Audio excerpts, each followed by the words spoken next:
Why are nearly all European nations, those sharing borders with Russia and its longtime ally Belarus, now racing to build walls? Not just fences or patrol lines, but vast fortified barriers stretching for hundreds of kilometers. These aren't relics of the past. They're part of a new reality, a defensive wall for a continent that once believed peace had been secured forever. A new generation of high-tech fortifications is taking shape: steel, sensors, and surveillance towers designed not to divide the world, but to shield it. Europe's modern wall, a silent sentinel built to guard against what many fear could be the next Russian advance. But why now? The reasons are becoming painfully clear. For decades, Europe's security rested on a delicate framework, on diplomacy and trust, on NATO's steady expansion, and on the powerful military guarantees of the United States. This structure, once strong and reassuring, is now beginning to fracture. Nearly 80 years ago, Winston Churchill warned that from Stettin in the Baltic to Trieste in the Adriatic, an iron curtain had descended across the continent. Today, it isn't Moscow raising the curtain, it's the West. From Poland to Finland, from Latvia to Lithuania, new barriers rise where open borders once stood. They mark not just the edges of nations, but the edges of an era, the quiet end of Europe's post-Cold War dream. The walls are back, but this time they're being built by those who once tore them down. Today on USMag, we explore how Europe is rebuilding its walls in the shadow of a changing world. Stay with us. This is USMag.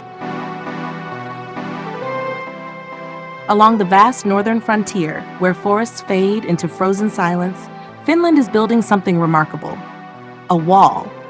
Not of ideology, but of steel, sensors, and resolve. Stretching more than 1,300 kilometers along the Russian border, this massive project, announced in 2023, marks one of the boldest security efforts in modern European history. It will cover roughly 15% of Finland's border. The cost? Over $400 million US. Completion is expected by 2026. But the story behind this wall runs deeper than numbers. In 2022, when Russian troops crossed into Ukraine, Europe's sense of safety was shattered. For Finland, a nation that shares one of the continent's longest borders with Russia, the invasion became a turning point. It wasn't just fear of military aggression. There was another concern quietly unfolding. As thousands of Russians fled their homeland, many escaping the threat of forced conscription, Finland saw a new kind of pressure on its borders. The government responded. By mid-2023, a new law was passed, authorizing the construction of stronger, higher, and more advanced border barriers. Before this, Finland's frontier fences were simple: wooden posts built to keep livestock from wandering too far. Now, they're evolving into something very different: a modern shield of surveillance and defense. In the south, massive fortifications and new checkpoints rise from the frozen ground. 8 crossings are being reinforced, and 1 more for rail traffic, one of them standing even beyond the Arctic Circle. And in the country's far northeast, where only pine forests and reindeer once roamed, new defensive systems are quietly taking shape. Each post, each tower, each stretch of steel, a symbol of how much the world has changed. Once, Europe dreamed of a borderless peace. Now Finland stands at its edge, building a wall not just of metal, but of memory, vigilance, and the lessons history refused to let it forget. Finland isn't alone. Across northern and eastern Europe, nations are quietly drawing new lines of defense. Estonia, Latvia, Lithuania, and Poland. 4 countries that understand what it means to live on the edge of Russian power. Back in 2015, long before Finland announced its wall, Estonia took the first step, declaring plans to build a barrier along its eastern frontier with Russia. It was a signal, a warning of what was to come. By 2024, that signal had become a shared mission. The Baltic states, together with Poland, unveiled a joint proposal, a vast system of border defenses stretching nearly 700 kilometers. The cost? More than $2.7 billion US. The purpose? To make sure that if history ever tried to repeat itself, Europe would be ready. But urgency is growing. As the war in Ukraine drags on, Baltic leaders fear what may follow a ceasefire, that Moscow, once unburdened in Ukraine, could turn its gaze north and west. And so the walls rise. Latvia, guarding a 386-kilometer border, plans to invest nearly $350 million in new fortifications. Lithuania, smaller but equally determined, is designing a 48-kilometer defense line to hold back any future incursion. Poland has already begun construction on a permanent steel and concrete barrier along its border with Belarus, a line built not just to stop migration, but to block any move from Russia's closest ally. Yet these aren't just fences or patrol lines. They're part of an entire defensive network. Anti-tank trenches carved into the earth, massive concrete barricades weighing up to 15 tons, known grimly as Dragon's Teeth, designed to stop Russian tanks before they ever cross the line. The Baltic states are also preparing for the worst.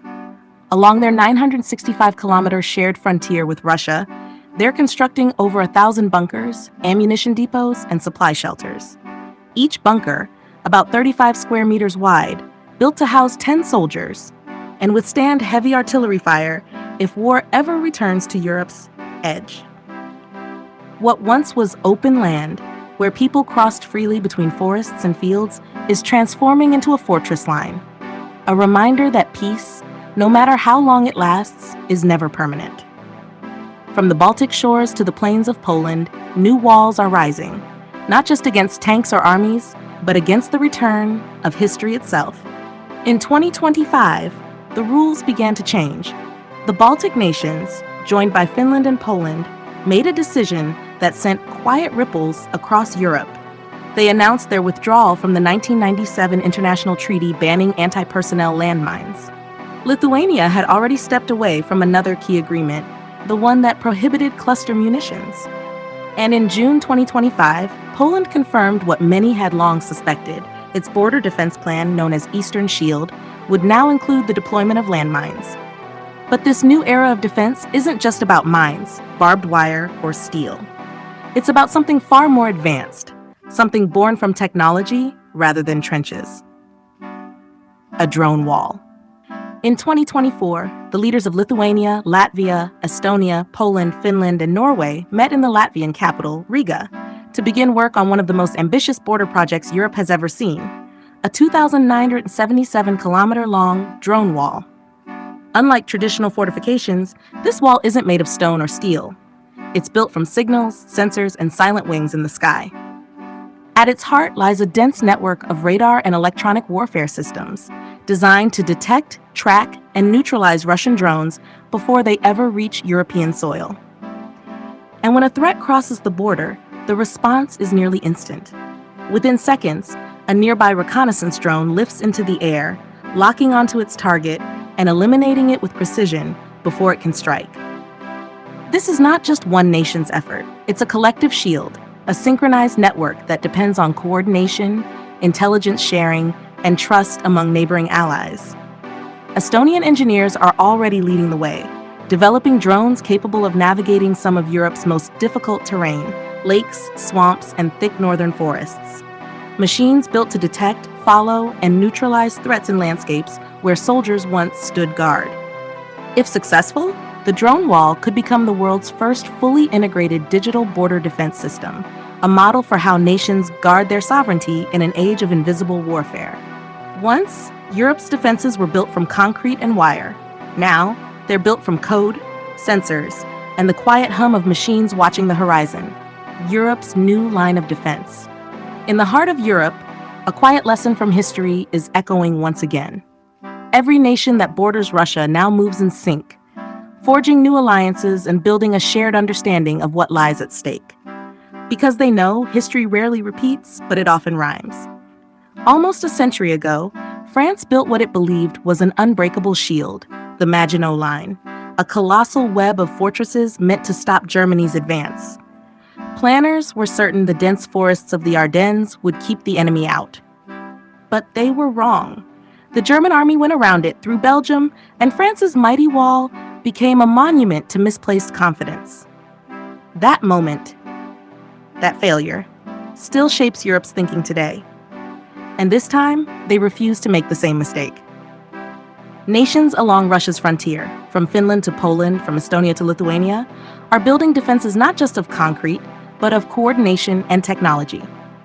Every drone, every sensor, every line of communication forms part of a new kind of wall, a living, intelligent barrier designed not to stop a war completely, but to change how it unfolds. Because modern defense isn't about hiding behind steel. It's about time, how long you can delay, how quickly you can respond, how effectively you can turn confusion into control. Still, even as they build, one fear lingers. If peace were ever to return between Russia and Ukraine, what then? Leaders in the Baltics worry that Moscow might simply reposition, moving its troops back to their borders, turning quiet ground into tension once again. So the watch continues. Armies train, walls rise, and nations hold their breath, ready for anything that might come next. Because on this edge of the world, where history and geography collide, defense isn't just about walls. It's about readiness. It's about resilience. And it's about remembering that every generation must build its own line of defense. If you found this story insightful, don't forget to like, share, and subscribe to USMag. Your support helps us bring you more stories about the hidden forces shaping our world. And tell us in the comments, do you think Europe's new defenses can truly stop another war?